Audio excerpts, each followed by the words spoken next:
इंशाअल्लाह ਤੁਹਾਨੂੰ ਜਿਹੜੀ ਕੋਈ ਹੈਲਪ ਚਾਹੀਦੀ ਹੋਏਗੀ ਨਾ ਤੁਸੀਂ ਮੇਰੇ ਨਾਲ ਰਾਬਤਾ ਕਰਿਓ ਮੈਂ ਜਿੰਨੇ ਜੋਗਾ ਵੀ ਹੋਵਾਂਗਾ इंशाअल्लाह ਹਾਜ਼ਰ ਹਾਂ और ਤੁਹਾਡੀ भरपूर इंशाअल्लाह रहनुमाई करांगा ठीक है बेलोस होएगी मैं खुद भी नबीना वा ठीक है मैनू भी नहीं नज़र आंदा इंशाअल्लाह मौला पाक नजर दे मैनू एहसास है जिंदगी दे जे अल्लाह अपनी रहमत करे सब ते मैनू एहसास है कि किस कफीयत चो डिसेबल गुजरते हैं ठीक है तो मैं अल्लाह की रज़ा वास्ते ही कर रहा वां ते अल्लाह पाक तुहानू सेहत तंदुरुस्ती दे जे कोई मसला आए मैं तुसीं कॉल कर लो तुहाडा बड़ी बड़ी सर्टिफिकेट है नहीं असल जिथे एहसास नहीं करते ਸਪੈਸ਼ਲ ਨੂੰ ਪਤਾ ਨਹੀਂ ਹੈ ਇਹ ਜਿਹੜੇ ਸਪੈਸ਼ਲ ਲੋਕ ਆ ਨਾ ਜਿਹੜੇ ਮਜ਼ਦੂਰ ਲੋਕ ਨੇ ਉਹ ਸਪੈਸ਼ਲ ਨੇ ਉਹਨਾਂ ਨੂੰ ਕਾਨੂੰਨ ਬੜੇ ਤਹਫਜ਼ ਦਿੰਦਾ ਹੈ ਬੜੇ ਹਕੂਕ ਨੇ ਲੇਕਿਨ ਸਾਨੂੰ ਡਿਸੇਬਲਾਂ ਨੂੰ ਇਲਮ ਨਹੀਂ ਨਹੀਂ ਸਾਡੇ ਨਾਲ ਤਾਂ ਕੋਈ ਗੱਲ ਹੀ ਨਹੀਂ ਕਰਦਾ ਸਾਡੇ ਤੋਂ ਭਲਿਓ ਖੋਹਦੇ ਨੇ ਭੈਣ ਜੂਆ ਨੇ ਸਾਡੇ ਹੱਕ ਜਿਹੜੇ ਹੈ ਨਾ ਉਹ ਹੱਕ ਨੇ ਹਕੂਕ ਨੇ ਉਹ ਭੀਖ ਨਹੀਂ ਉਹ ਤੁਹਾਡਾ ਹੱਕ ਹੈ ਲੇਕਿਨ ਤੁਸੀਂ ਹਜੇ ਤੱਕ ਦੇਖੋ ਨਾ ਗੌਰਮੈਂਟ ਦੀ ਨਜ਼ਰ 'ਚ ਹੀ ਨਹੀਂ ਗੌਰਮੈਂਟ ਦੀ ਨਜ਼ਰ 'ਚ ਉਦੋਂ ਦਿਖਾਉਣ ਹੈ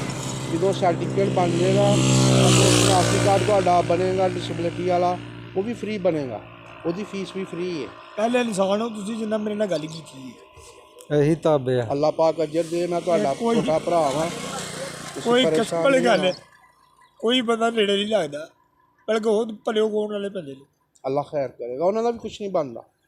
ਜਿਹੜੇ ਲੋਕ ਇਸ ਤਰ੍ਹਾਂ ਜ਼ੁਲਮ ਕਰਦੇ ਨੇ ਨਾ ਸਾਡੇ ਨਾਲ ਤਾਂ ਅੱਲੇ ਹੀ ਆ ਸਾਡਾ ਭਾਰਤ ਬੇਸ਼ੱਕ ਸਾਨੂੰ ਅੱਲਾਹ ਦੀ ਮਦਦ ਚਾਹੀਦੀ ਹੈ ਬਸ ਹਿੰਮਤ ਅੱਲਾਹ ਪਾਕ ਹੌਸਲਾ ਸਾਨੂੰ ਇਹਨਾਂ ਦੀ ਕੋਈ ਆਪਣੇ ਨਹੀਂ। ਦਰ ਦੀ ਮੁਤਾਜ ਰੱਖੇ